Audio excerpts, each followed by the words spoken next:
അയ്യപ്പ ക്ഷേത്ര തന്ത്രി കണ്ഠരരു രാജീവരു അറസ്റ്റ് ചെയ്യപ്പെട്ടിരിക്കുന്നു. അദ്ദേഹത്തിൻ്റെ ഈ അറസ്റ്റ് വളരെ നിർണായകമായ ഒന്നാണ്. കൂടുതൽ കാര്യങ്ങൾ പുറത്തു കൊണ്ടുവരുന്നതിന് ഇത് അനിവാര്യവുമാണ്. കാരണം അദ്ദേഹം ക്ഷേത്രത്തിന്റെ അല്ലെങ്കിൽ അയ്യപ്പന്റെ പിതൃസ്ഥാനത്ത് നിൽക്കുന്ന ആളാണ്.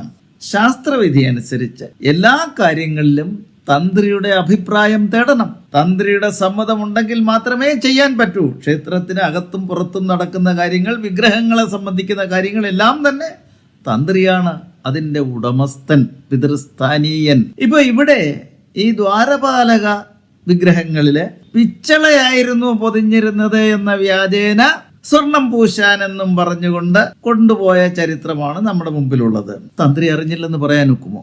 തന്ത്രി അവിടെ ചെല്ലേണ്ട ആളല്ലേ? അവിടെ ഒരു പക്ഷേ ദ്വാരപാലക വിഗ്രഹങ്ങളില് പൊതിഞ്ഞിരുന്ന സ്വർണപ്പാളികൾ ഇളക്കി കഴിഞ്ഞപ്പോൾ ഇത് അദ്ദേഹം അറിഞ്ഞില്ലെന്ന് പറയാൻ ഒക്കുമോ? അങ്ങനെ ഒരു സംഭവം നടന്നുവെങ്കിൽ അദ്ദേഹമല്ലേ ആദ്യം ചോദ്യം ചെയ്യേണ്ടത്, ഈ സംഭവം വെളിച്ചത്ത് കൊണ്ടുവരേണ്ടത്, ഈ കള്ളത്തരം കാണിച്ചവരെ പിടികൂടുന്നതിനുള്ള നിർദ്ദേശം കൊടുക്കുകയും അതിനുവേണ്ട തെളിവുകൾ കൊടുക്കുകയും ചെയ്യേണ്ടത് അദ്ദേഹമല്ലേ? അദ്ദേഹത്തിന് ഈ ഉത്തരവാദിത്തത്തിൽ നിന്നും ഒഴിയാൻ പാടില്ല, ഒഴിയാൻ ഒരിക്കലും ഒക്കില്ല.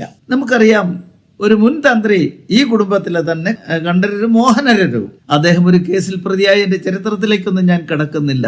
അപ്പൊ ഇങ്ങനെയുള്ളവരാണോ ക്ഷേത്ര തന്ത്രികളായിട്ട് വാഴേണ്ടത് എന്നുള്ളത് ഹൈന്ദവ സമൂഹം, ആ ഈശ്വര വിശ്വാസികൾ ചിന്തിക്കേണ്ട ഒരു കാര്യമായി തീർന്നിരിക്കുന്നു.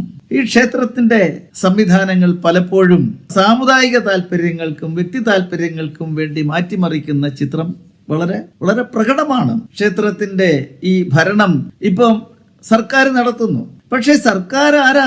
തിരഞ്ഞെടുക്കപ്പെട്ട ഹിന്ദു MLA-മാര് നിയോഗിക്കുന്ന ഒരു ബോർഡും ഒക്കെയാണ് ഭരിക്കുന്നത്. അതൊരു ഹൈന്ദവ ഭരണമാണ്, വിശ്വാസികളുടെ ഭരണമാണെന്ന് ഒരിക്കലും പറയാനൊക്കില്ല. വിശേഷിച്ചും ഇപ്പോൾ കമ്മ്യൂണിസ്റ്റ് പാർട്ടി ഭരിക്കുമ്പോൾ അവർക്ക് ഈശ്വര വിശ്വാസം എന്നൊന്ന് ഇല്ല തന്നെ. അപ്പോൾ ഇവിടെ ഈ ക്ഷേത്രത്തെ സംബന്ധിച്ചിടത്തോളം ഏറ്റവും കൂടിയ ഉത്തരവാദിത്വം ഇവിടെ തന്ത്രിക്കാണ്, അല്ലാതെ ദേവസ്വം ബോർഡിനോ ദേവസ്വം ബോർഡിലെ മെമ്പർമാർക്കോ ആർക്കുമല്ല. അപ്പൊ തന്ത്രിയും പോറ്റിയുമാണ് ഈ ക്ഷേത്രത്തിന്റെ സ്വത്തുക്കളുടെ എല്ലാം സംരക്ഷകർ.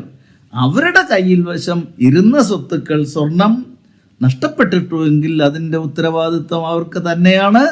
അല്ലാതെ വേറെ മറ്റുള്ളവര്, ആ കുറ്റകൃത്യം ചെയ്തവര് രക്ഷപ്പെടാൻ പാടില്ല. പക്ഷെ അവരോടൊപ്പം ഇവരും ഈ കുറ്റകൃത്യത്തിൽ പങ്കെടുത്തവരാണ് എന്നുള്ള നിലയിൽ നടപടികൾ തുടരേണ്ടത് തന്നെയാണ്. ഏതായാലും ഒരു കാര്യം വളരെ വ്യക്തമായി, അപ്പനായാൽ പോലും അയ്യപ്പനോട് കളിച്ചാൽ അയ്യപ്പൻ വിടില്ല.